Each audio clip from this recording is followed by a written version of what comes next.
Da da da da da da da da da da da.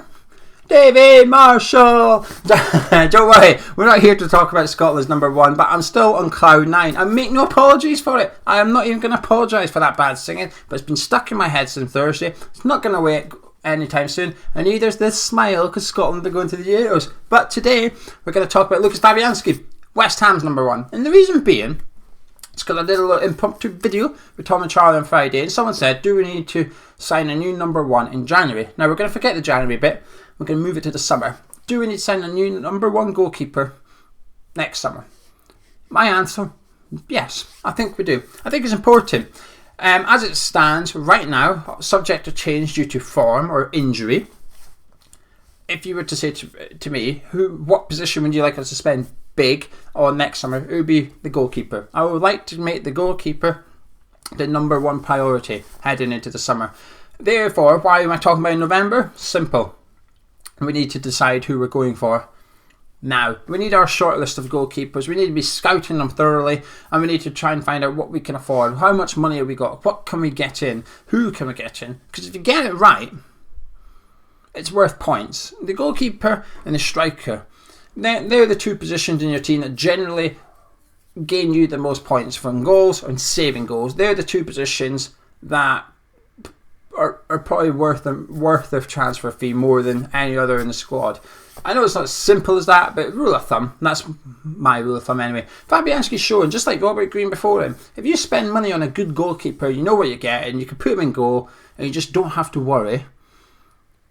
It's worth it. It's 10 times easier. Remember, Adrian and Randolph are both decent goalies, but chopping and changing them. Joe Hart as well, when he was in, we were chopping and changing goalkeepers every 5-6 games. We're thinking, oh, we need to change the goalkeeper here.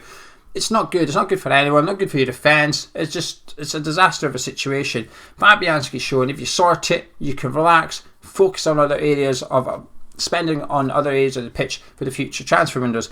And next summer, I would like to see us nail down this goalkeeper position once again, but for a bit longer. Fabianski's come in, he done fantastic when he first arrived. He had a lot more to do. I think this is why he doesn't look as good this season compared to previous. He faced a lot more shots, he was a lot busier, and as a result, looked better than what he does today. It's difficult to gauge his performance this season. When I did my ratings, I gave him a 6 out of 10. It is because he's not been bad, but he's not been overly good. He's just been average, just a bit meh. And I think it's more down to the fact he's just not that busy. However, a couple of games ago, previous to the games, Fabianski had conceded more than he made saves. I can't remember off the top of my head him making any errors leading to goals. That's maybe one or two shots that's gone in. You think, oh, you could have done a little bit better there. But nothing alarming, nothing that warrants him being dropped or anything like that. I mean, to make that clear, I still think he's a good goalkeeper. I don't want him dropped for the rest of the season or that. If he was 25, I'd be saying, let's get this guy down 5-6 year contract or something. But he's not. He's getting on a bit now. And you can only assume his performance levels are going in one direction and it's not the right direction. Therefore, I think we need a new number one next season. I would like to see us spend big and get someone in that we can just relax about and enjoy being at West Ham United. And therefore, in future windows, we can focus on upgrading and or replacing the positions that we need to, whether it's Ogbonna, because he's getting on a bit, Creswell, because he'll then be a year or two older, Michael Antonio will then be a year or two older. These players, we can then focus the money in this areas of the pitch. But I do think the goalkeeper one is our priority. In the summer that's just passed, sometimes in football you get an opportunity to buy a player. You might not need him, you might not need that position, but you only get one opportunity. One summer, that player's available, and if you miss it, tough, you've got it, because someone else will go get him.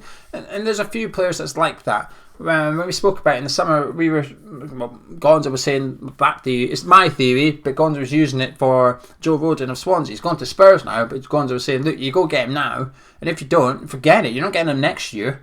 And I think in the summer, Emi Martinez was a bit like that. Villa needed a new keeper, to be fair, but you only got one opportunity to go get him out of Arsenal. You wait another year, and he put another season of those performances in the cups for Arsenal. He probably wouldn't go to someone like Villa. He'd have gone to a bigger and better club. Villa spent the money, 20 million.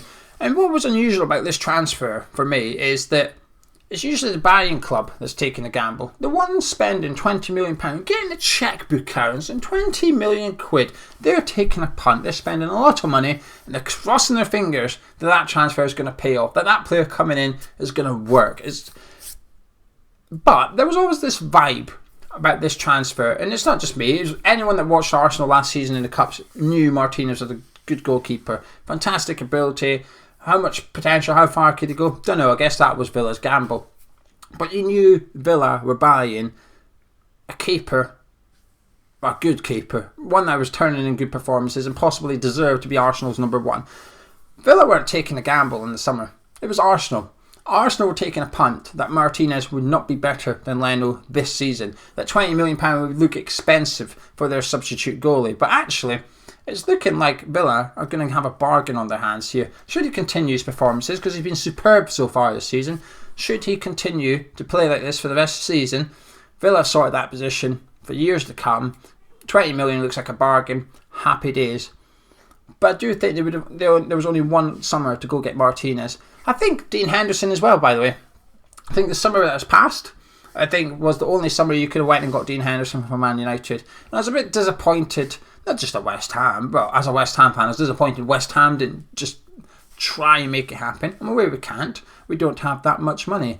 But there was an opportunity for a club like West Ham, Aston Villa, to go to Man United and almost trouble them a little bit, because they've got a problem on the hand. They had a problem on the hand with Romero, Henderson, De Gea.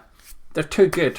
You can't have three keepers that good and keep them all happy. We're seeing that now. Romero needs to leave Man United. But there might still be a chance of getting Dean Henderson. He'd be my number one target. I'm aware it's unrealistic, but you've got to have ambition. You don't want to go get the goalkeeper from, if West Brom get relegated. Sam Johnson, he's a decent enough keeper. I think he's done alright for West Brom. But you're almost buying players at your level. You've got to punch a little bit, haven't you? You've got to go try and sign players that are almost too good for West Ham, because I think Martinez is too good for Aston Villa. But that's what you've got to do. You've got to get those players in that will then get you up into the next level. I hate using that phrase, but it's their phrase. But next level to me is top 10 in Premier League. Consistently being a top 10 team and having a pop at the Cups. I think that's realistic. But you were to bring in a Dean Henderson and I don't know, another player that you could be playing European football or something, but for whatever reason they're not. You've got an opportunity to go get them. That's what you want to build your team with. So obviously Henderson would be number one target. I'm aware it would cost about £40 million or something to get him out of Old Trafford, but do you know something? I think that's a fair price. We've seen the difference with Sheffield United. Maybe it's a coincidence, but Sheffield United last season were fantastic, defensively solid. They were the only defence that was compatible with Liverpool.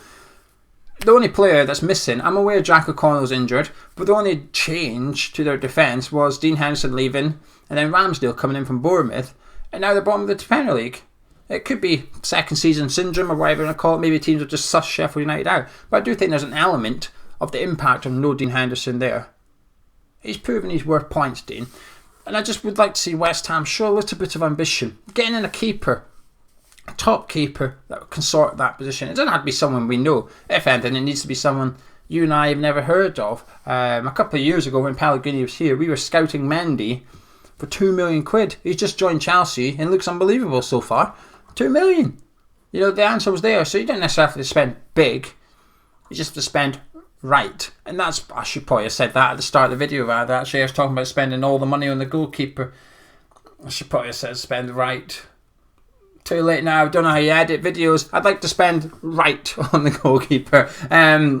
But if you nail it, you're laughing really, aren't you? Nick Pope at Burnley. I don't believe that we couldn't persuade someone from Burnley. I know we didn't get Tarkowski, but I think that was for other reasons. I think he's just got loftier ambitions in West Ham. I think he wants to go and play in European football now. Wasn't keen on move south, but he's now just basically said he's not going to sign a new deal at Burnley. Clearly wants out. I think there's then an opportunity to go sign Nick Pope there. He's 28 years old. I'm pretty sure Nick Pope's 28. Now, while he's not as young as Henderson, who's 22, 23, but it sorts the goalkeeper position for about 8 years maybe. For a bargain. Whatever it costs, it doesn't matter. But then I've got this whole thing that there's no such thing as overpaying for someone. That's the perfect fit for your team. That's why I keep using Mane at Liverpool as the perfect example, because for that happening, a lot of people were like 50 million. I thought, well, hang on a minute, if he's the right person for Klopp, is there such a thing as too much? I think sometimes it's better to overpay and get the right person in than it is to save a few quid, but then you're compromising on the type or the actual player that you're bringing in, if that makes any sense at all.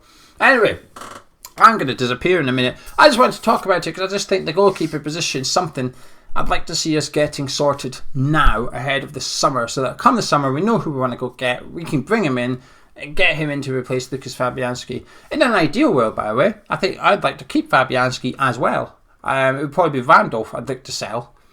Get Randolph out and put Fabianski on the bench, because that's always got to be your aim. Whenever you bring someone in, the aim surely has to be that they come into the starting 11 and the guy in the starting 11 goes on the bench.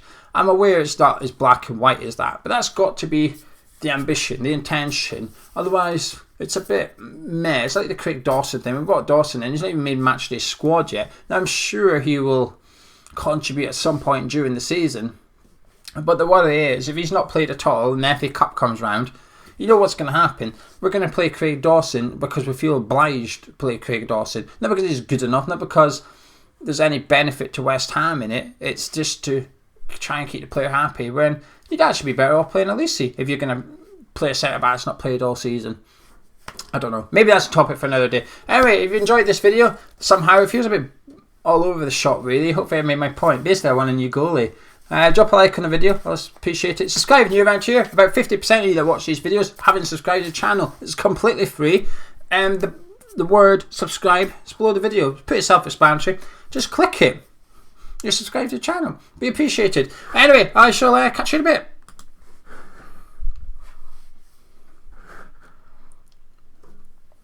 Da da da da da da da da da da.